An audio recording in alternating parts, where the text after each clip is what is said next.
So, 25th of February. Yeah, let me think about this.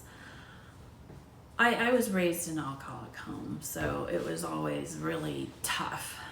And there was no real balance in our home.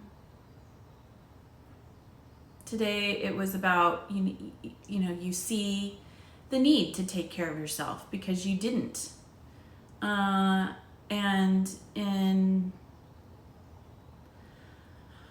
was listening to Lloyd and his breakdown of the February 2020 broadcasting. I don't really watch that because it triggers me so badly. And I've only been gone for a few months, and I used to watch it faithfully every month. And now it's been about 4 months where I haven't. And when you look into, I think Brother Let did a lot of, he always talks about children in such a terrible way. And as a mom, I think, man, as an ex-Jehovah's Witness, because I'm not one of Jehovah's Witnesses anymore, I disassociated myself. I'm not really sure what the purpose of that whole broadcasting was about, especially with the 10 kids. Witnesses are not known for having more, they don't have children. And I think at the most, I noticed that people would have maybe 4. But generally, I know that I was talked to by women, not so much elders, but other women that were older mothers, and they had younger daughters. One particular friend of mine, her daughter had come up to her and asked her mom, why is she having kids? Doesn't she know it's the last days?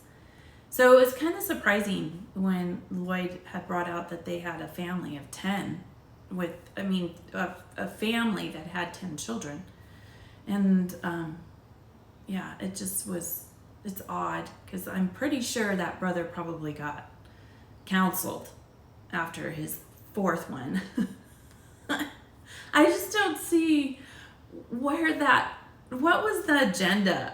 Why did they do that? Why did they put somebody that had 10 kids on the broadcasting?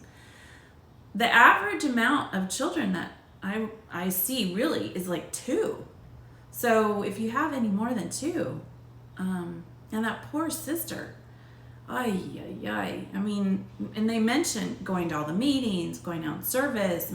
There's a process with children. You have to let them relax. You can't just take a group of kids out in field service. And I'm sorry, people aren't going to help you. I remember another sister down in Alexandria, and she had 4 kids. And it was like the parting of the waters when the friends needed to help her with her kids. Everybody just like, who wants to take this sister with her 4 kids? Everybody was gone. So I can't imagine how that might have been in field service for a family of 10 children. Yeah, and what was the Apple thing? I don't even really understand the whole Apple pictures. What the heck? I don't understand. We read this book every morning, and if you follow this, I know that not a lot of people do. There's only a small service group that does that, which I get that. People want to hear me talking, which I don't really want to hear myself talking, but it helps me. It says that you respond lovingly to yourself, right? You have to respond lovingly. You're not a robot. I am not a robot. Sometimes I get sick. Sometimes I get tired. Sometimes I'm preoccupied, right? I have to make an effort to learn what I can do to help myself feel better. And that is so important. You have to listen to your thoughts.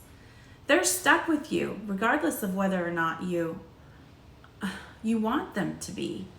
And it was just weird. It was just strange because we live in stressful times regardless. And the people all around us, people are constantly trying to de-stress and detox themselves. Because the environment we live there's a lot of information. And so you just have to kind of unplug. I just don't see how, I don't understand how they reason on things. And JW broadcasting, you can really see the lack of education, especially when Lloyd was explaining it, just breaking down certain forms of wording that person had used on JW broadcasting. My whole thoughts now on these men that come out and say what they want, you just really see the lack of education. And one person will say one thing and then someone will say totally the opposite. And as a parent, if you did that to your kids, when you are not consistent with your children, you find that they don't know where they fit in. And I think that's what I'm seeing. And it's creepy. It's really creepy now that I've been gone for 4 months, about 4.5, I guess. So, yeah, I don't really watch the broadcasting. I like Lloyd's breakdown, Winston's breakdown. I like, I'll listen to it because my husband listens to it, but that's not what I go and follow. I don't generally go and look for the information. JW Analyzer, JT, and Lady C. Yeah, so, but to actually go and look at the full-on broadcasting, I'm not going to do that. I can't do that. It's frightening. And when you look at even Lloyd's breakdown of what Brother Let said, and you look at his eyes, it's just sad and creepy. I can't believe that I actually would listen to those things and think that was okay. I don't know, as a parent, especially when you hear his version of what he feels children act. Some children act that way, but like Lloyd said, I've seen my children and I've seen other children that are not Jehovah's Witnesses, and they are good children, and they show kindness and love to animals, to human beings, and there's the toy factor, but that's normal. And the attitudes and actions that these old men have are like children that need some sort of discipline, because the way that he acts and says things about children is a mirror of what he is. And I don't like that, because I don't remember my children doing that. In fact, they were very, very sharing and caring. And that's what you, right, as a parent, you want to instill in them. Sharing is caring. Sharing is caring. You'll hear, I'll say that often to my children. So yeah, it was kind of creepy. I don't like looking at it. It scares me. It scares me too, to know that children are being raised with those kind of attitudes. And I know that as a parent, going out field service, being pregnant, it was not a positive thing in the organization. Having children was not a positive. It was more or less, they felt sorry for you, because especially, because they felt that we're living in the last days. And woe to the pregnant woman, right? Because you don't want the last days to fall in wintertime. So that was always, I would always think, oh my gosh, am I going to have a child and then have to run to the hills in wintertime? I don't know. So it was scary to be pregnant, and you didn't necessarily have a lot of women in the organization that were positive about their pregnancies. I had a couple of just one friend that we were pregnant around the same time. But generally it wasn't a celebrated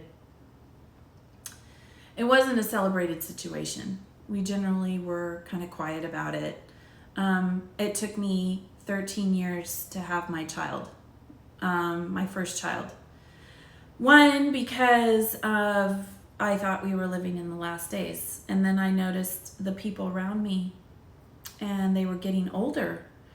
And there was like a 5-year difference between some of my friends. And I realized, whoa, that five years makes a difference. I better really consider whether or not I don't want to have children. And by this time, my husband was no longer one of Jehovah's Witnesses, which was another negative, because he wasn't a Jehovah's Witness. He was baptized as one of Jehovah's Witnesses, but he was no longer attending meetings. He no longer went to gatherings. He didn't feel comfortable. So it was a challenge to have a baby with an unbeliever, right? Or a baptized Jehovah's Witness that no longer wanted to go to meetings. It was a challenge.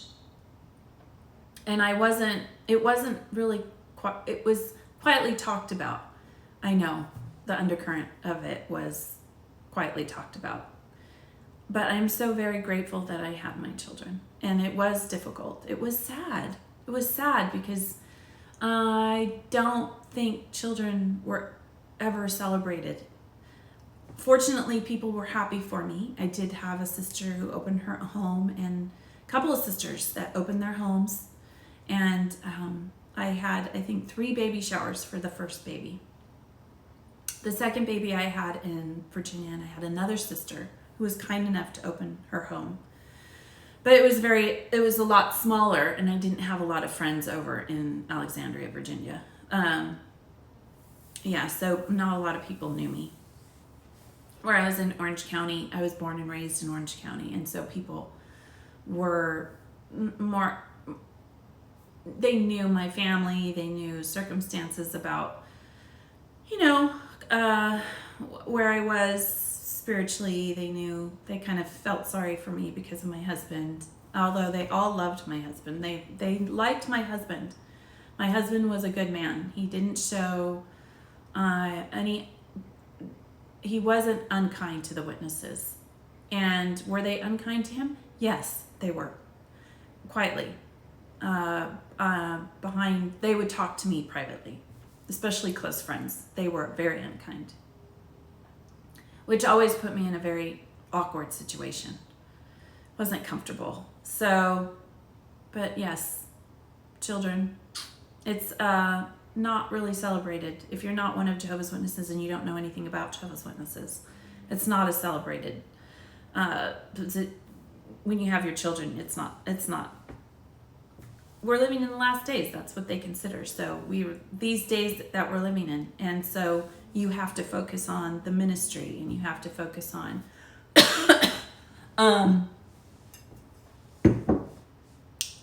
doing things for the organization. And then when you finally do have your children, give me your children, is what they say. So then your children go to the organization and they work for the organization. And generally parents are that if they have children in the 25-year-old, 30-year-old range, which is about the same, I think that's about the time people start wanting to have children. Parents don't want their children to have children, so they don't want grandchildren. So that's why I think it's so odd about the 10 children deal and the broadcasting in February. That's just odd. Doesn't generally happen. It's not something that happens for Jehovah's Witnesses. I don't think I ever knew a family that had 10 kids. Max was probably 5, and that would be it. And they were few and far between. Yeah, it's kind of creepy. now that I sit and listen to it. And I encourage you, if you are still in the organization and you have children, don't give your children to the organization. Don't let them get baptized. Don't let them get baptized. Their peer group becomes the organization itself and the people in it. That's what happened to me. I don't want my children to be in this organization.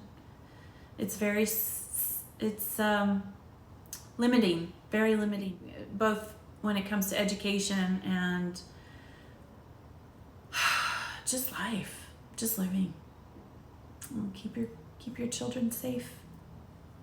Keep your children safe and away from the mind control. That's my encouragement. I am not a therapist. I am not a life coach. But I am a mom, and I wouldn't do that. I'm grateful we're out. I hope that this helps you on your healing journey. Some of you are stuck and you don't really have a choice. But there's always ways around having to still attend meetings. There's always ways around it. There's YouTube videos, there's education, there's being able to take your children and just walk in a park and talk to them and see what they're feeling. And generally, if you hear and really ask questions and listen to them and listen to their breakdowns, that's when you can make some inroads into their minds and their hearts, and hopefully kids are really smart. They'll see what this organization truly is about by they live in different worlds between school and then being with people in the organization and how it's run. Children aren't comfortable there either. All right. I hope this helps you on your healing journey. Follow your bliss and be good humans.